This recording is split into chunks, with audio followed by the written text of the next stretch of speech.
Welcome back to the Deep Dive. Today, we're diving into something really important, something that impacts so many families. Individualized education programs. You probably know them as IEPs. That's right. Our guide for this is some really key material from the Parent's Guide to Individualized Education Programs. Think of this as maybe your shortcut to getting informed on a pretty complex topic. It can definitely feel complex at first. Yeah, exactly. So our mission, we want to break down what an IEP actually is, why it's so vital for kids with disabilities, and crucially, how you can navigate the whole system effectively. Okay, let's unpack this blueprint for success. And it's fascinating because, we're not just discussing paperwork here.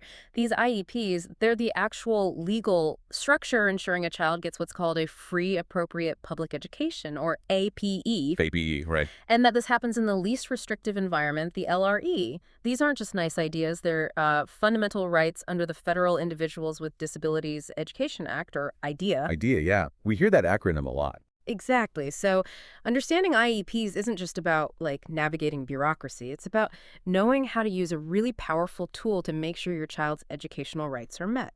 We'll get into some specifics, your rights as a parent, the best questions to ask, that sort of thing. What's fascinating here is the foundational role these plans play in a child's educational journey and the explicit rights you have within that process. Okay, so let's start right at the basics then. For a parent who's maybe just hearing about this or starting to think they might need one, what is an IEP? Like, at its heart, how do you explain its power simply? Okay. At its core, an IEP is basically a legally binding plan. It's custom-made for a child's specific educational needs. You could think of it as a kind of contract between you, the parent, and the school district. A contract. And it's not just, a list of suggestions. It's a document the school is required, legally mandated to follow.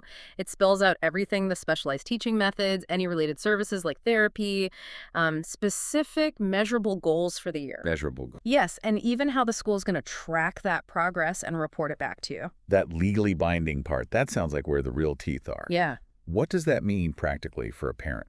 Where does that legal weight show up? Oh, it makes a huge difference. It means this isn't just you politely asking for support for your child. It's an enforceable right. Right. If the school agrees to provide certain services or accommodations in a IEP and then, doesn't follow through, you have actual legal steps you can take to ensure they do. It really shifts the power dynamic. You're not just asking, you're ensuring a right guaranteed under federal law. Wow.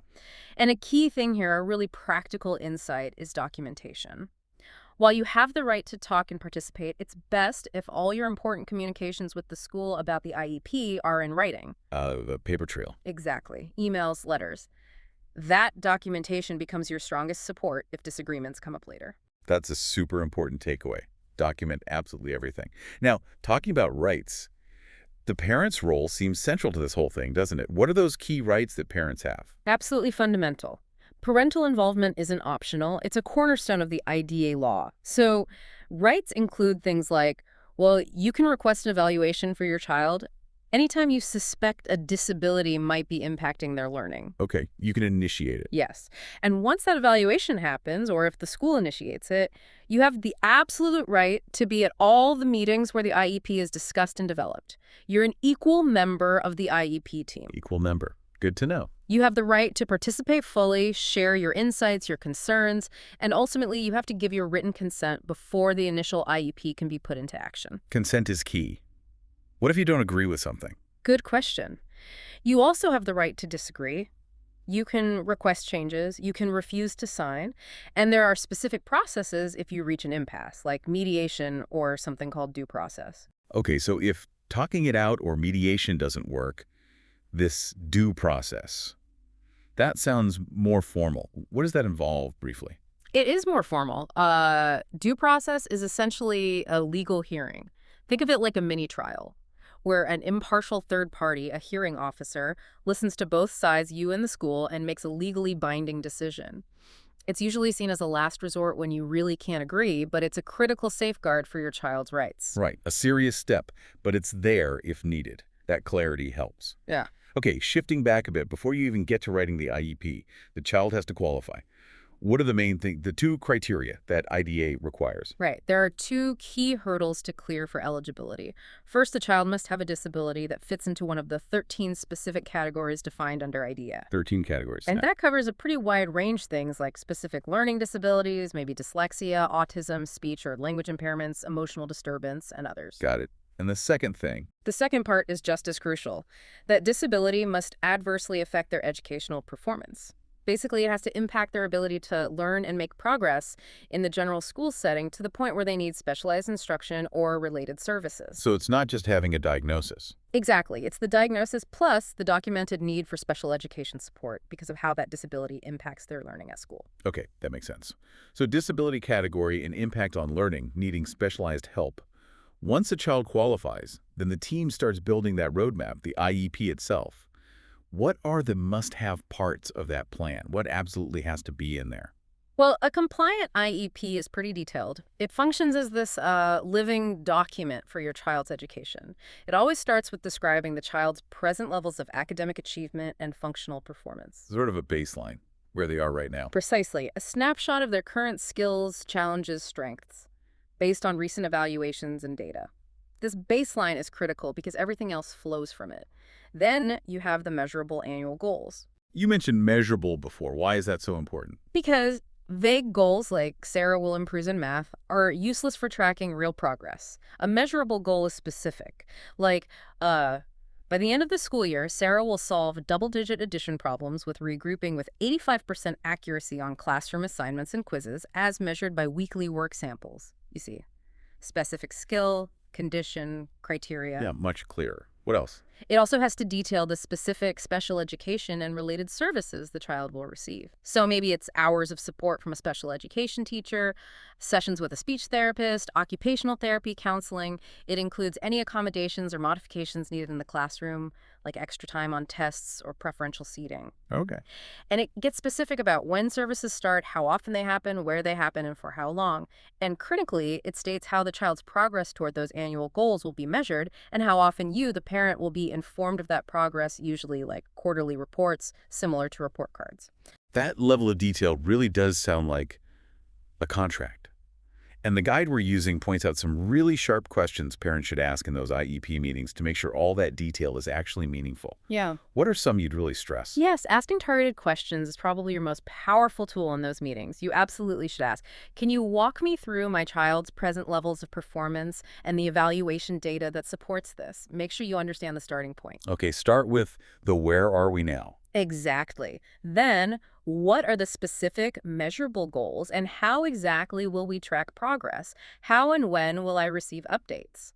Pin them down on the specifics of measurement and reporting. Right, hold them accountable for tracking. Definitely. Also ask, what specific services, accommodations, and modifications are being proposed? In what setting will these be delivered, like in the general classroom or a separate room? Get clarity on the what, where, and how much. Makes sense. And think long-term. How does this IEP prepare my child for transitions? That could be moving to the next grade, a different school, or eventually life after high school. Planning ahead. Good one. And finally, a really practical one. What's the plan if my child isn't making the expected progress towards these goals? How do we revisit or revise the IEP before the next annual meeting? This acknowledges it's not set in stone. That it's a living document, like you said. Yeah. That leads nicely to something else. Are these IEPs identical everywhere in the U.S.? We know IDEA is federal law, but do states have any leeway? They do, and that's a really important point for parents to understand. While those core principles we talked about, FAPE, LRE, parent rights are national guarantees under IDEA. The big picture stuff. Right. But states do have some flexibility in how they implement the law, so you might see differences.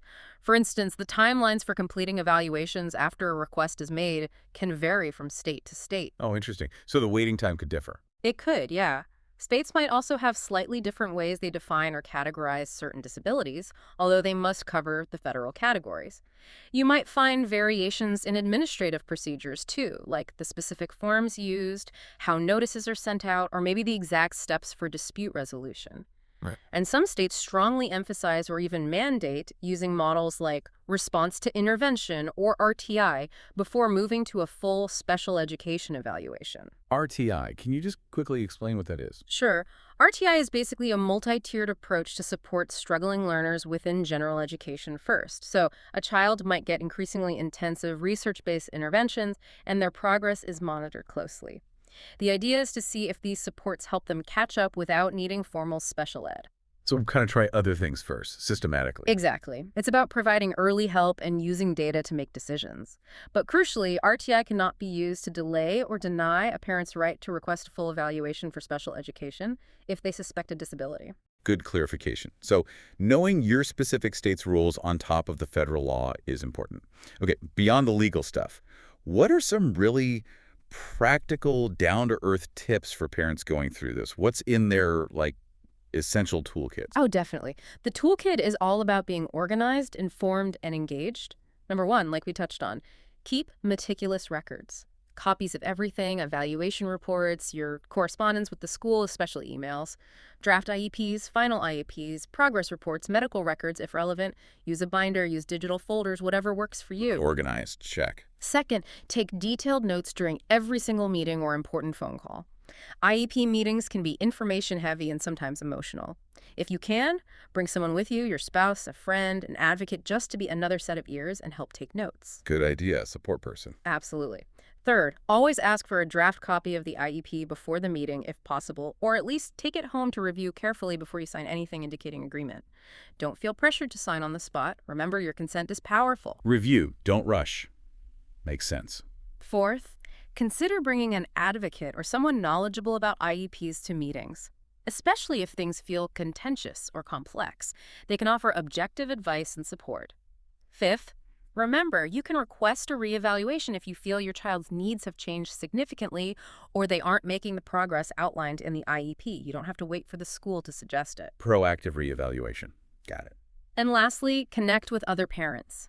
Find local parent support groups or disability organizations. Sharing experiences and resources with others who've been there is incredibly valuable. Stay informed. That's a fantastic set of practical actions. Okay, so what does this all mean for you listening? This deep dive, I think, really shows that an IUP isn't some dusty file. It's a dynamic, legally enforceable plan designed specifically for your child's learning journey. Exactly. Personalized and powerful. We've seen that qualifying involves both having a recognized disability and showing that it impacts learning enough to need specialized help. We've stressed how crucial it is to ask those clear, specific questions about where your child is now, the measurable goals, the exact services, how progress is tracked, and future planning. Those questions drive accountability. Right. And remember that while federal law sets the stage, your state might have its own specific timelines or procedures, so it's good to know those too. And finally, those practical tips, keeping records, taking notes, carefully reviewing drafts, maybe bringing support, asking for reevaluations, connecting with others, that's your toolkit for making this process work effectively. Which really leads to a bigger thought, doesn't it? We talk about the annual review, but children change so much, often faster than that. So this raises an important question. Given that a child's needs and development are constantly evolving, how do we ensure that the IEP, as a living document, remains truly responsive and adaptive throughout their entire educational journey beyond just that formal annual review? That's a really powerful question to ponder. How do we keep it truly alive and adapting? It really highlights that this is an ongoing partnership and requires continuous advocacy. Thank you so much for joining us on this deep dive into individualized education programs. We really hope you feel more than just informed. We hope you feel genuinely empowered to navigate this system for your child. Keep exploring, keep asking questions, and keep advocating.